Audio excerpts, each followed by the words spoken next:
So there I was, sitting at my table, rolling dice endlessly, as I'm one to do, and something got me feeling a bit nostalgic. Maybe it was the shape of the D6, a little cube. It got me feeling like I wanted to play one of my old favorite games, Minecraft, so I booted it up and started mining away. While I was mining, my buddy Reink Design showed up and said, "Hey, come over to my house. I've got..." Something I'm making. Yeah, absolutely. This is a sick house, man. Well, it's more of a lab, but yeah. Wipe your feet on the carpet. Oh. What do we have in here? So I've been making dice. That's really cool. You know, these are... I make real dice, you know, ones that you can roll and stuff. These are nice, but you can't roll them. You can't roll them. Look, hold on. That didn't... It's rolling. That didn't roll at all. If anything, that's weighted, and it's floating. No. That's... Look, here, look. I'll show you how to make them. Hold on. You're going to show me how to make dice? Yeah, come on, look. And show me how to make dice in Minecraft he did, but we'll get back to that in a moment, because he also had this idea to challenge each other to use Minecraft dies in real life to make dice. And how could I say no to that? Go check out his channel for the 6 dies that he's using, but the 6 dies that I'm going to be using in real life are Lapis Lazuli for blue dye, Cactus for green dye, Sunflower for yellow dye, Squid Ink for black dye, Beets for red dye, and Bone for white dye. Now I could just buy powdered versions of these online, but I thought it would be fun to try making my own dye or pigment from a few of these materials like you would have to in the game. So I started chopping up some beets, and already the color that was left over on my knife gave me high hopes for this project. I started by cutting off all the skins from the beets and then cutting them into small little 1-inch cubes. After that, I placed it in one of my cooking pots and covered it in about an inch worth of water. I've heard that trying to make pigment out of this straight is very hard, so we want to cook them and leave them to boil for maybe about 15 minutes or until our fork can go through easily. Then I blended up what we cooked after it cooled down into a cool little jelly jam paste of beet and set it on some parchment paper. But then my wife was nice enough to let me use her dehydrator with this dyeing mess instead of the oven, so I got to transfer it over to her dehydrator plate. I set the plate on top of the bottom rack and then set the lid to the dehydrator on, putting it for about 140 degrees Fahrenheit for 6 hours or until it looked like this. Scorched earth. I want it to basically be as dry as I could possibly get it. I think going anything past that may actually burn it and turn it black, so we don't want that. But now our beets are dry or crackable enough to where I think I can actually turn them into a powder. I wanted to use a mortar and pestle because I figured that was more Minecraft-y, but it was just too difficult to get a powder out of it. So I ended up putting it in a spice grinder and played some Dead or Alive and spun it right round until I got a nice looking pigment powder. Be careful when you open this stuff up because it will be dusty and you don't want to breathe in beet dust. Now let's move on to DIY pigment attempt number 2, which is bone or bone meal. I got a T-bone steak and cut off the meat to save for later and tried to just break off a piece of bone. I got a small enough piece of bone that I thought I could hammer it out, but that just wasn't working. We'll come back to that later. I also wanted to make some sunflower dye. I thought these were the 3 things I could try and make myself, so since sunflowers weren't in season, I got some dried sunflower petals, tried to do the mortar and pestle thing again, didn't want to use any additives to make grinding easier, so I just put it back in the spice grinder and got myself a decent enough pigment. But then after I was done with the spice grinder, it was still kind of coarse, so I found that it was easier to take it and put it back in the mortar and pestle. That way I got some nice fine particles. Even then, it's still kind of coarse, but I will call that good enough for some yellow sunflower dye. With the red dye taken care of with our pigmented dried beet, we could get a few other things that I wasn't confident in my ability to make myself, so I had to just purchase those. I got some ground up Lapis Lazuli. I know that you can just get ultramarine pigment and it's made from this stuff, but I figured people would be mad if I didn't actually use real stone, so I got that. And it turns out it's really hard to find actual squid ink. Most people just use cuttlefish ink in cooking, and it makes your room smell like a fish market, which I hate, but it will do for our purposes. And then hate all you want, I've had a bad experience with cacti, so I wasn't going to work with them like I did with the beets, and I just found powdered cactus online. All powdered cactus that I could find is this kind of yellowish green. I couldn't find any pure green powdered cactus, so I guess that's just reality versus Minecraft. And when I went to Lowe's to find something that could grind up bone, the associate there asked me why I'm not just using bone meal. I said I didn't know that was a real product, and so now I'm just going to use bone meal because it's already powdered for me.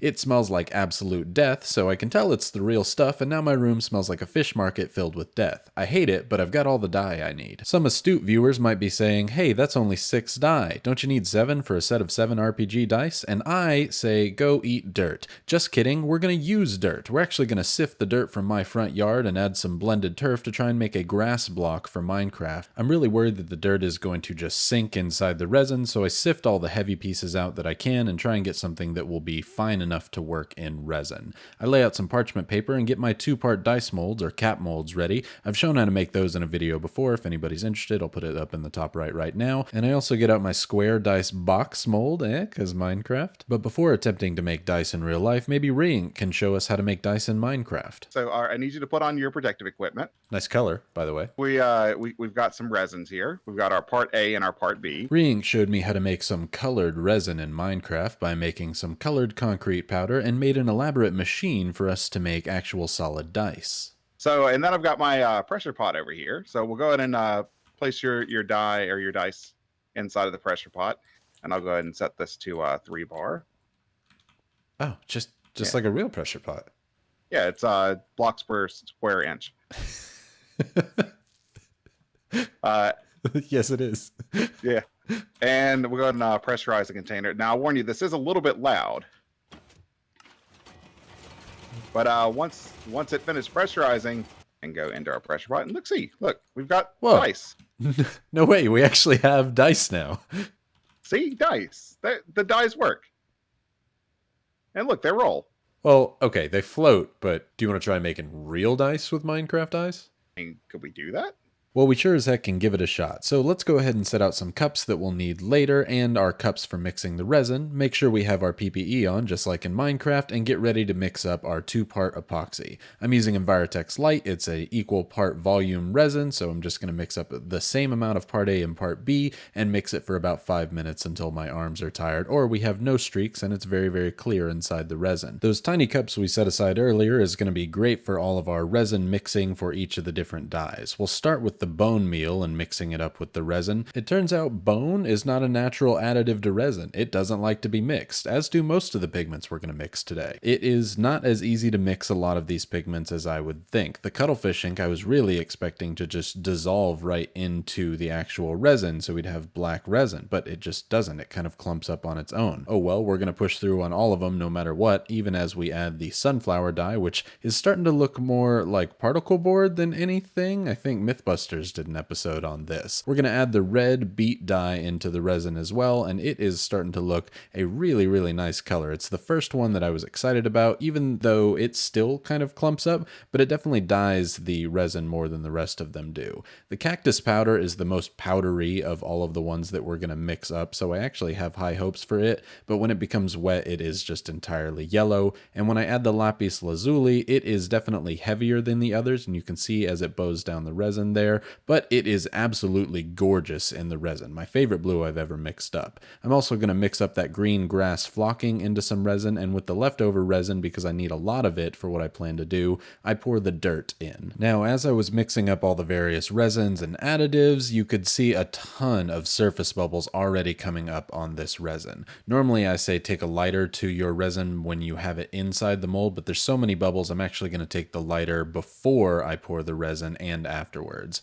Now for the D6, I want it to look like a grass block, so I'm going to pour dirt-filled resin about 2/3 of the way up from the mold, and then pour the grass or flocking resin the rest of the way. We're going to treat this just like we would any other cap mold, even though there's lots of weird stuff in this, and overfill the bottom half of the mold and add some to the lid. I add resin to the top half of the box mold and swirl it around by just rotating the lid so that all of the resin gets up into the nooks and crannies, and pour my dirt resin into the bottom half of the box mold and let it fill all the way up. The rest of this is just filling up all of the molds with the various different resins. All of them pour very similarly. I'm worried about the blue Lapis Lazuli one being weighted from the stones on it, and I'm just kind of disappointed by the cactus one's color. Overall, I'm pretty happy with how the resin is pouring into all these and think we'll be able to make some good dice out of them. And man, that beet color is just gorgeous. You can see here, even after I let it sit for just a minute, there were some surface bubbles, so I go ahead and pop those with the lighter again and add all of the lids onto the bottom halves of these cap molds. All you got to do is set the lids on top, shimmy them into place since we made those keys and registration marks, and you're going to have a lot of excess resin flowing off the side, but that's okay. That's why we put the parchment paper down. I'm going to put all of these little molds inside my pressure pot and go ahead and lock it up, and I'm going to pressure this up to 3 bar, like we said before, or 40 psi. After 24 hours in the pressure pot, we were ready to take these out of their molds, and I wanted to start with the dice box because I really wanted to see how this dirt block looking box was going to come out, and man was I happy. Only a little bit of the heavy particles actually moved to the bottom half of the mold where, you know, it's placed upside down, but honestly that makes it look like the dirt texture from Minecraft, and since this isn't going to be rolled, I'm not too upset about it. The green grassy lid looks great. It has a little bit of leftover pigment from the last mold that I made. The camera makes it look worse than it is in real life, but man, this box looks awesome. This is a dirt block dice box for Minecraft dice. Already that sentence is really rad, and I'm very, very excited to go ahead and take a look at the dice now, which also look very, very rad. Now, obviously we need to clean and sand these up to where they are a glass-like shine, but just first appearances and first thoughts on these is, man, what a color on a few of these. That Lapis Lazuli looks so great, it's so shiny, and that's just natural stone. The Beat D12 looks really great, even though it has all those particles in it, just like the Squid Ink Black D10 and the Sunflower one, though the Sunflower has a little bit more coarse particles in it. Honestly, the Bone D8 surprised me the most. It just looks entirely matte. I kind of love it. And then the D4 Cactus one, after it cured, you know what? I'm thinking it's kind of gone to a brown desert look, which is where you get cactus in Minecraft anyway. But that D6 looks just amazing. The small amount of heavy dirt that did sit on the bottom of this D6 makes it look like it has that regular Minecraft texture if you're just looking at my logo on the bottom. And I don't think that that's enough to weigh this dice in any one particular way over the other, but I can always test that to make sure before using it in any sort of game. It's a mini version of the little dice box that we have, and all of them fit squarely in my new dirt dice box. But we still need to sand them up, so let's get moving on that. I'm going to take a flat piece of something like this glass pane that I have here and use some Zona polishing papers to get a glass-like shine on these dice. I just slowly polish it up, going up all of the grits until we have a completed dice that is shiny and ready to be inked. Inking meaning coloring in the numbers, and so let's do that. I thought, what color should I do on the inking? And I thought, why not use that Minecraft font gray? And I have some Administratum gray, which looks pretty darn close. So I'm going to take that, water it down so that it's a little bit more thin and runs into the recesses of my dice, paint in the numbers, and then just wipe off the excess with my fingers. Doing that has always worked well for me, and it worked well here on these dice, and we've got our new fully inked set of Minecraft dice. If there are any excess bits of paint, you can always take alcohol and a paper towel and wipe it off, and you've got yourself a nice looking set of dice with Minecraft font colored gray, baby. I was originally going to ink them just black or the yellow from the text before or the text color from actually in the game, but I really think that Minecraft color gray looks good on all of the different dice and stands out well and is super easy to read, where black might not have been the case. Now, the Lapis Lazuli dice, I was really afraid of this one being weighted, but it really does seem that the stone evenly dispersed itself throughout the entire die. I don't know if that's the case, but again, I can always test that. The D12 looks phenomenal. I have no complaints about this one. I wish that the pigment was a little bit thinner so it might not have clumped up. Same thing with the cuttlefish or squid ink on the D10 here, but I can't say I dislike it. As good as the sunflower one smelled when I was mixing it up, it's probably my least favorite with this color of inking, and the D8 is my surprising, wow, that actually turned out really good because of how matte it looks. It looks great with the gray. The D4, of course, I'm disappointed that it's not green like green dye, but I guess that's just how cactuses work. Maybe I can try and make green cactus dye, and maybe we can do a video on that in the future. The D6 is not at all a part of this video, but gosh darn does it look cool and pretty cute compared to its father sitting right next to it. But how do they all sound on the tabletop?